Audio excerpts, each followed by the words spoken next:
Hello students, welcome to Legacy Science Academy. In today's video, we are going to discuss about one of the most devastating train accident that has happened in the Balasore region of Odisha a few days back. So we are going to discuss in detail about what is the main reason, what are the main faults that have caused such devastating, we can say, accident.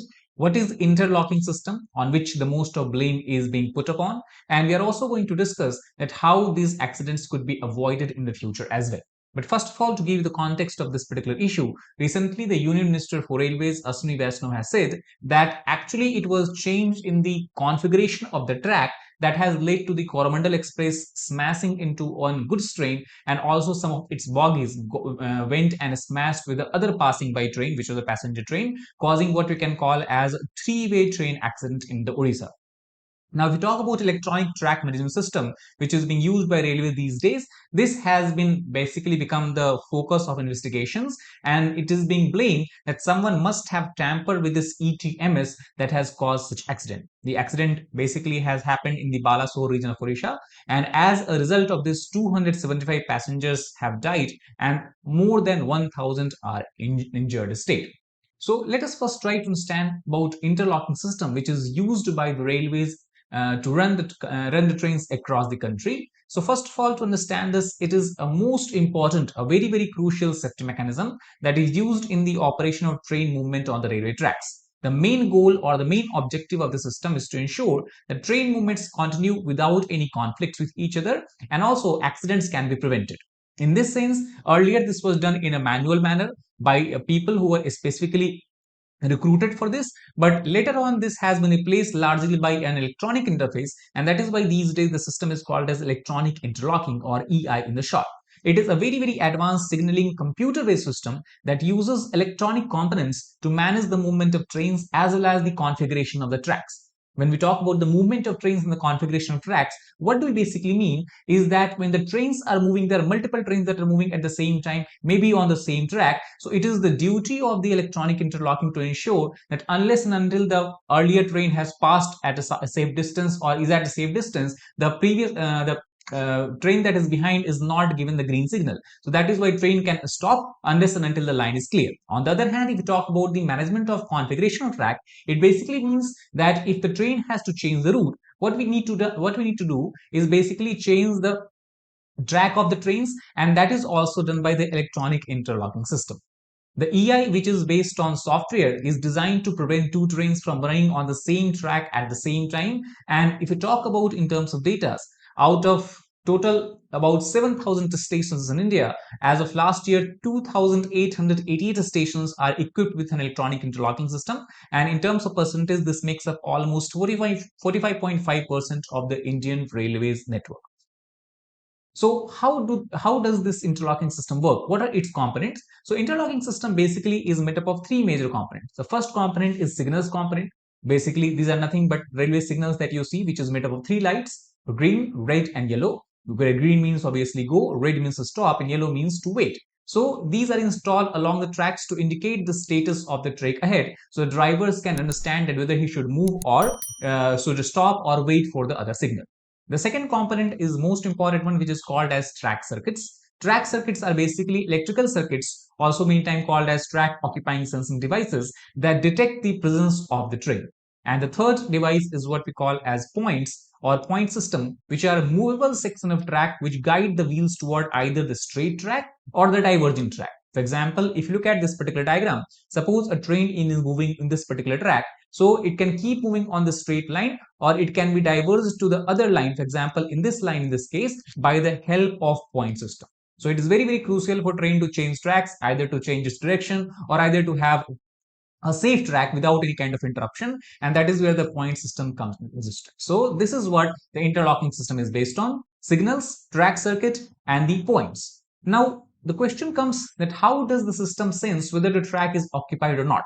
Because the signal, whether it be green signal or whether it be red signal, will determine on the status of the track. So in this case, generally what we do is the sensors, as you can see in this particular diagram, The sensors are installed on the tracks that detect the passes of the wheels on the rail. These are also called as axle counter. Axle counter are basically connected with these boxes you must have seen while moving on the train in India. And these boxes are basically electric junction boxes, and they count how many sets of wheels of axles have passed over them in order to determine whether the entire train has passed through or not.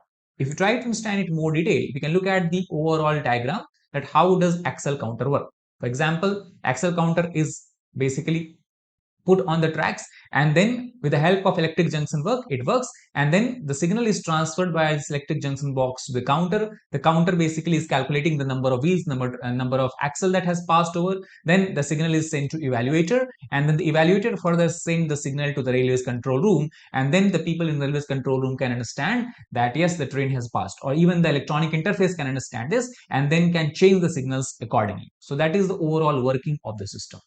Now, as far as the configuration of the interlocking system is concerned, basically a sound logic that how all the train movements would happen or what a safe train operation is fed into the interlocking system software, and that is remotely controlled from the station.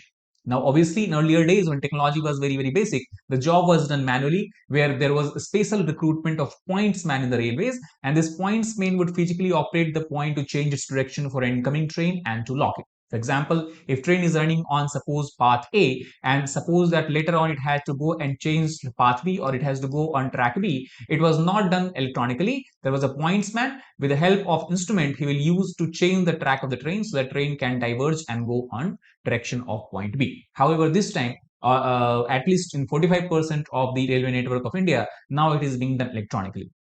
So as we have discussed, out of the total 7,000 auto stations, only around 100 small stations still have manual lever to control these points, and 45% of them already have included the interlocking system like that.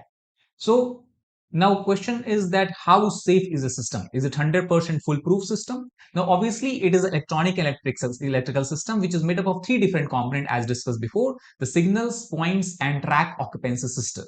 Obviously many times what happened, if any of these components, any of the three components do not correspond to the overall safe logic that is fed into the computer, the system will work to stop the oncoming train. In other words, what we can say that if the point is not locked or not set to the desired direction, suppose a train is there that is running on track A, and suppose it was or it has to change to track B, but for due to some fault in the system, if point cannot be locked or the train track cannot be changed to the desired direction, in that case signal will automatically turn red. That means the train cannot go further, trains cannot go further obviously in the wrong direction, and thus it indicates the oncoming train that something is wrong and that it should stop.